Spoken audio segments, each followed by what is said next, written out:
Bon après-midi et bon début de sabbat à tous. Donc on se retrouve pour le résumé de la leçon numéro 11. Et le titre est « La Bible et les prophètes ». Et avant de commencer, comme d'habitude, nous allons prier. Seigneur Dieu, Dieu Tout-Puissant, Dieu Créateur, Dieu d'amour, toi qui es notre Père, alors que nous étudions ta parole en cet instant, que nous allons ouvrir ta sainte parole, je te demande de déverser ton Saint-Esprit sur chacun d'entre nous afin que tu puisses nous parler à travers ta parole et que cette parole puisse nous toucher, mais que surtout nous puissions la comprendre. Au nom de Jésus, Amen. Alors, le verset mémorisé de cette leçon nous dit, qui se trouve dans Daniel 8, le verset 14, « Et il m'a dit, encore 2300 soirs et matins, puis le sanctuaire sera purifié. » Bref résumé, comme d'habitude de la leçon de la semaine dernière, nous avons vu comment un peu l'archéologie avait permis de découvrir plusieurs choses qui s'est produites dans la Bible, de confirmer ces choses qui se sont produites. Nous avons vu par exemple le tombeau de Caïphe qui a effectivement existé, qui est toujours là. Il y a le prisme de Sénachérib sur lequel il a écrit pas mal de choses. Il y a aussi le vase qui portait le nom du fils de Saül, Eshbaal. Et on a vu pas mal de preuves, allons dire, de ce que l'archéologie a découvert qui, quand nous comparons à la Bible, qui a un sens, allons dire, qui confirme ce que la Bible a dit. Mais nous avons aussi vu que notre foi ne peut pas dépendre de l'archéologie, ne peut pas dépendre de ces choses. Oui, l'archéologie nous aide à prouver certaines choses, mais notre foi ne doit pas dépendre de cela. Et nous avons un peu étudié Hébreux le chapitre 11, nous avions vu les héros de la foi, Moïse, nous avons vu Abraham, etc. Et nous avons aussi vu ce que la foi produit en nous, qui veut dire que la foi est toujours accompagnée des œuvres. Alors, cette semaine-ci, on nous parle un peu de les prophéties qui se trouvent dans la Bible et quelles sont leur importance. Alors, déjà la première phrase qui nous est dite dans la leçon, la prophétie biblique est cruciale dans notre identité et notre mission. Parfois on se dit, mais c'est vrai que la Bible contient pas mal d'histoires, nous lisons les histoires, nous arrivons à comprendre, mais nous ne nous attardons pas sur les prophéties, on se dit que c'est un petit peu compliqué, on va pas trop s'attarder dessus, c'est bon, j'ai compris l'essentiel, Jésus est venu mourir pour moi, j'ai eu le salut, etc. Mais il nous est dit que la prophétie biblique, nous avions vu cela le trimestre dernier avec Daniel, le livre de Daniel, le livre de l'Apocalypse, surtout le livre de Daniel, nous avions vu à quel point la prophétie est importante dans notre identité et notre mission. Et maintenant, la question qu'on peut se poser, mais comment est-ce qu'on peut interpréter la prophétie correctement de manière à savoir exactement quand elle se réalise? Parce qu'une prophétie, c'est surtout pour nous avertir de quelque chose qui va arriver, pour nous mettre au courant. Les prophéties ne sont pas dans la Bible comme une décoration où Dieu a voulu qu'il y ait quelques symboles, quelques bêtes pour nous faire un petit peu, allons dire, pour mettre un peu, pour pimenter un peu la chose, etc. Non, les prophéties sont là pour nous avertir des choses qui vont arriver.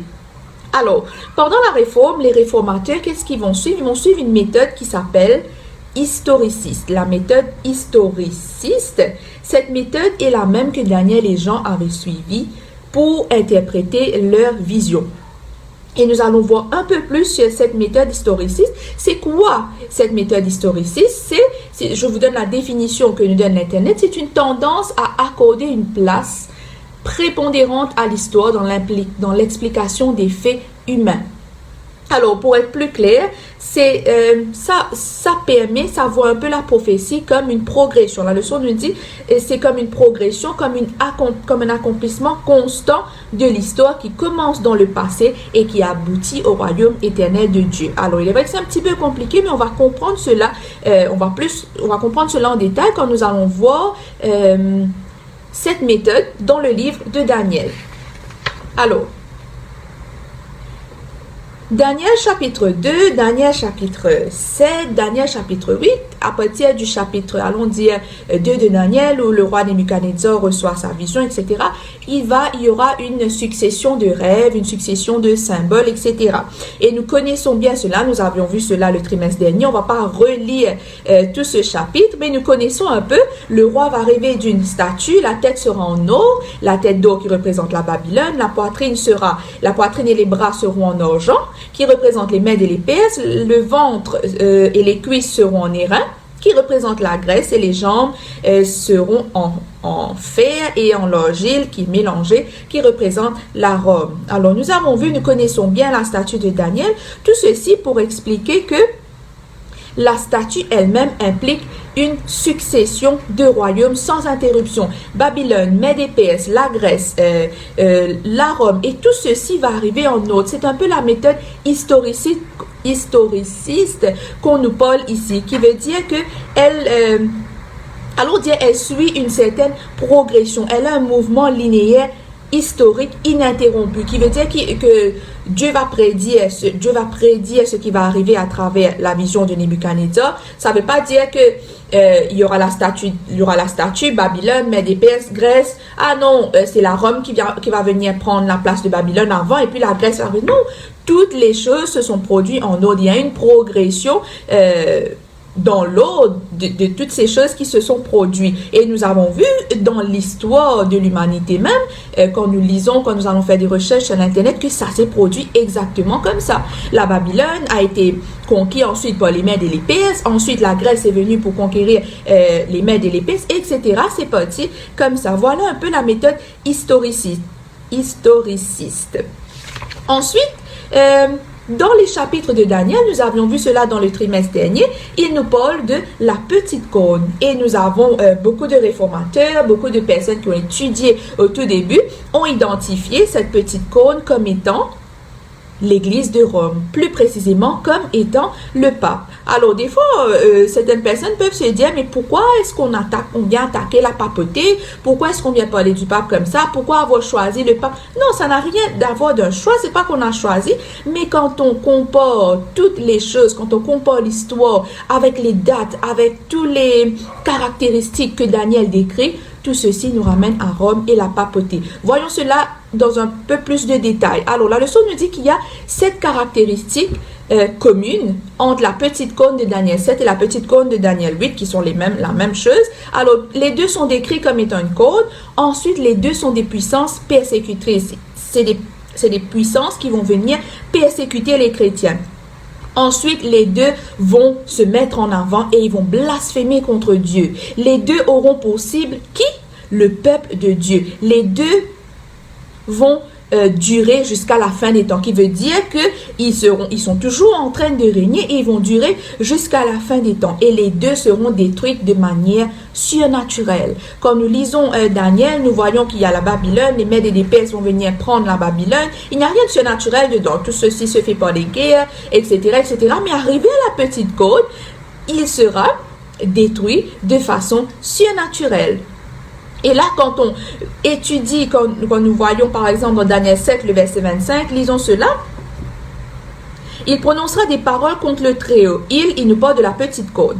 Il opprimera les saints du Très-Haut. Il espérera changer les temps et la loi. Et les saints seront livrés entre ses mains pendant un temps, des temps et la moitié d'un temps. Alors nous avions vu cela le trimestre dernier, que un temps est égal à un an. Quand on dit des temps, ça veut tout simplement dire le pluriel qui veut dire 2 ans, et la moitié d'un temps qui fait demi, ça nous fait 3 ans, un an, un temps, des temps, un an, 2 ans, plus la moitié qui est la moitié d'un an, ça nous fait 3 ans et demi. Et nous allons voir cela dans un moment quand nous considérons 3 ans et demi, nous le faisons venir en jours, ça nous fait 1260 jours. Et comme nous connaissons bien le principe jour-année que nous allons voir dans un petit moment, ça nous fait 1260 années. Et quelle est la puissance qui est sortie de Rome, qui a poursuivi son influence politique et religieuse pendant au moins 1260 années? C'est le pape. Il n'y a pas d'autre, on aura beau chercher, essayer de ne pas inclure la papauté dedans, mais tout correspond, c'est le pape. Et nous avions vu cela encore une fois dans le trimestre dernier. Alors, 1260 années, que va-t-il se passer? Voilà.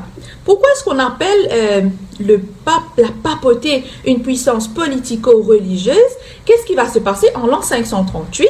La papauté va recevoir une autorité civile, qui veut dire que la papauté est déjà l'autorité religieuse, mais qu'est-ce qui va se passer? Elle va recevoir une autorité civile, une autorité, allons dire, elle aura autorité sur la politique, elle aura le pouvoir de l'État, allons dire, et vous pouvez faire des recherches, vous allez trouver sur Internet exactement cela. Et qu'est-ce qui va se passer à partir de quand elle va recevoir ce pouvoir, elle va commencer à persécuter les chrétiens. Les chrétiens étaient forcés de choisir soit de continuer de servir Dieu et d'être persécutés ou d'abandonner leur intégrité et accepter tous les rites et les cérémonies de culte qu'ils avaient mis en place, ou sinon ils sont jetés dans des cachots, excusez-moi, ils sont jetés dans des cachots, ils sont mis sur des bûchers, ils sont brûlés vifs. Le monde était devenu un vrai champ de bataille. Et pendant combien de temps ça va durer? Nous venons de voir dans Daniel 7, le verset 25, il est question de, nous avons vu un temps, des temps et la moitié d'un temps qui veut dire 3 ans et demi, qui est égal à 1260 jours, et le principe jour-année, ça nous fait 1260 années. Combien de temps ça va durer? Ça va durer 1260 années. Et que va-t-il se passer après 1260 années? Quand nous ajoutons, tout cela a commencé, le pape a reçu le pouvoir politique en l'an 538. Quand nous ajoutons 1260 années à cela, on tombe sur l'an 1798. Et là, vous allez me dire, mais là, ça n'a pas de sens, je peux ajouter ce chiffre à n'importe quoi. Mais regardez bien, que va-t-il se passer en l'an 1798? À Rome, un Français sera assassiné. Et là, Napoléon, qui était au pouvoir en France à cette époque, il sera fâché. Il ne sera pas d'accord avec cela. Il va envoyer le général Berthier, et le général Berthier va prendre le pape comme prisonnier et va l'amener en France, excusez-moi, va le prendre de Rome, va l'amener en France où il va mourir. Et c'est là que va cesser cette période de persécution qu'on appelle le Dark Ages. Exactement 1260 années. Alors tout est devant nous pour nous permettre de comprendre, tout est devant nous pour nous permettre de voir la vérité. Il est de notre devoir maintenant de ne pas fermer les yeux sur ces choses, même si certainement nous avons un grand respect pour la papauté, pour tout ce qui est religieux, etc. Mais quand la vérité est devant nous, on ne doit pas passer à côté ou décider de fermer les yeux. Et quand nous lisons Daniel chapitre 7, même Daniel chapitre 8, vous allez voir différentes caractéristiques de cette petite corne. Ce que cette petite corne va faire, voyons quelques exemples. Daniel 7, le verset 25, il nous est dit que ce que nous venons de lire, il prononcera des paroles contre le Très-Haut, il opprimera les saints du Très-Haut. Nous avons vu que le pape va persécuter les chrétiens. Il prononcera des paroles contre le Très-Haut. Que va-t-il se passer? La papauté va proférer des paroles contre Dieu. Il va même se faire passer il va usurper, allons dire, il va prendre le rôle de Jésus, prendre la place du rôle de Jésus. Par son pouvoir qu'il avait, il va mettre de nouvelles lois, il va mettre des nouveaux rites, de nouvelles cérémonies. Ensuite, Daniel 8, le verset 10, lisons. Elle s'éleva jusqu'à l'armée des cieux, elle fit tomber à terre une partie de cette armée et des étoiles, et elle les foula. Et la leçon nous fait comprendre que la papauté va même accomplir cette prédiction selon laquelle la puissance persécuterait les saints du Très-Haut. Elle ferait tomber une partie de cette armée lors de la contre-réforme quand des protestants seront massacrés. Il nous est aussi dit que dans Daniel chapitre 7, le verset 25, qu'on va relire pour la 3e fois, il prononcera des paroles contre le Très-Haut, il opprimera les saints du Très-Haut et il espérera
De même que vous avez mis 40 jours à explorer le pays, vous porterez la peine de vos iniquités 40 années, une année pour chaque jour, et vous saurez ce que c'est que d'être privé de ma présence. Alors Dieu lui-même a donné, allons dire, l'explication de ce principe de jour-année, et lisons Ézéchiel 4, le verset 6. Quand tu auras achevé ces jours, couche-toi sur le côté droit, et tu porteras l'iniquité de la maison de Juda pendant 40 jours. Je t'impose un jour pour chaque année.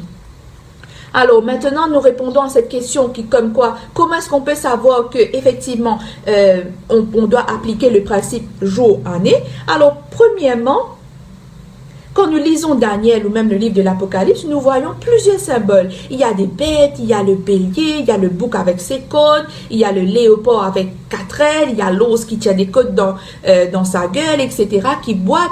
Alors, toutes ces bêtes, nous savons que ce sont des symboles. Si toutes les choses qui se trouvent dans Daniel sont des symboles, à partir du moment où il commence à expliquer les visions, si toutes ces choses doivent être prises, doivent être comprises comme symboliques, la logique veut que le principe de temps aussi soit compris de façon symbolique, qui veut dire que le principe jour-année s'applique. Puisque le reste de la prophétie est symbolique et non pas littéral, pourquoi est-ce que nous devrions prendre le temps comme littéral? Pourquoi est-ce que je devrais prendre les 3 ans et demi comme les 1260 jours? Justement, je ne dois pas le prendre au sens littéral. Les 1260 jours représentent 1260 années. Deuxième raison, c'est que quand nous lisons et quand nous essayons de comprendre, quand nous comprenons les prophéties qui se trouvent dans Daniel ou même dans le livre de l'Apocalypse, par exemple, si je prends la prophétie des 70 semaines, qui veut dire 490 jours, et si je le place dans l'histoire, et que par exemple, prenons un exemple, si toutefois, alors, prenons l'exemple qu'il y a justement, les 490 jours, on sait que ça commence avec le décret d'Artaxerxès. Alors, je ne vais pas rentrer dans les détails parce qu'on a déjà vu cela le trimestre dernier. Si vous voulez, vous pouvez revoir dans les vidéos précédentes. Vous allez avoir l'explication de Daniel. Mais les 490 jours dont il est question, 70 semaines quand nous faisons devenir des jours, ça nous donne 490 jours, excusez-moi. Et quand on étudie, on va voir que les 490 jours commencent avec le décret qu'a donné Artaxerxès, qui était roi à l'époque. Il va donner le décret qui concerne les 490 jours. Que va-t-il se passer? Ce décret va permettre au peuple d'aller retrouver leur indépendance. Jérusalem va retrouver son indépendance. Ce sera la restauration de Jérusalem où ils pourront même construire le temple et ils vont recevoir l'autorisation d'avoir des magistrats, des juges, etc. Jérusalem retrouve son indépendance et nous avons vu que le décret en l'an 457, c'est là que va commencer les 490 jours. Et maintenant, si je prends l'an 457 et que j'ajoute 490 jours, il ne se passe rien. La date ne correspond pas. Mais quand nous ajoutons 490 années, nous voyons que ça tombe à l'époque où Jésus vient sur la terre, où Jésus va prendre son baptême, etc. Je ne vais pas rentrer dans plus de détails que cela. Donc, si toutefois je décide de prendre les jours au sens littéral, ben, ça n'aura aucun sens. Ça ne me donnera pas les dates sur lesquelles je suis supposée tomber. Mais par contre, quand on applique le principe jour-année, c'est remarquable de constater que le temps correspond exactement aux événements de façon très précise. Ça, c'est la deuxième raison, voilà pourquoi, ça c'est la deuxième façon de savoir surtout que nous devons appliquer le principe jour-année. Et finalement, troisièmement, quand on lit, par exemple, dans Daniel chapitre 7, le verset 25, il nous est présenté le temps d'une façon, allons dire, hors du commun. Il aurait pu nous dire, lisons le verset 25, encore une fois, pour la 4e fois, la deuxième partie, et les saints seront livrés entre ses mains pendant un temps, des temps et la moitié d'un temps.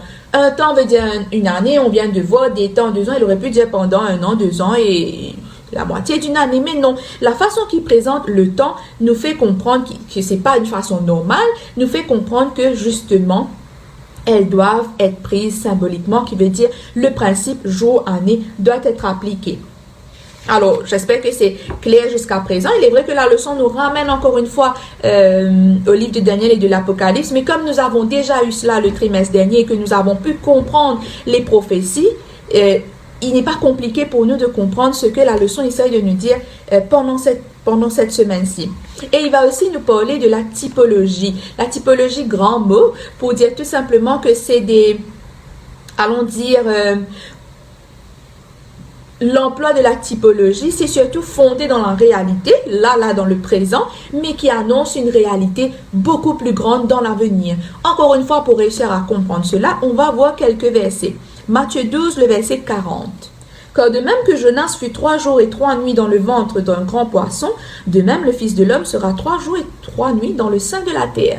Alors ça devient un petit peu plus clair, le sens de la typologie, qui veut dire qu'ici il nous parle de Jonas qui a été 3 jours dans le ventre d'un grand poisson, qui est dans la réalité, mais qui annonce une réalité plus grande quand il est comparé au Fils de l'homme qui sera 3 jours et 3 nuits dans le sein de la terre, qui veut dire la mort de Jésus, il va rester 3 jours et 3 nuits, et ensuite il sera ressuscité. Jean 3, le verset 14 et 15.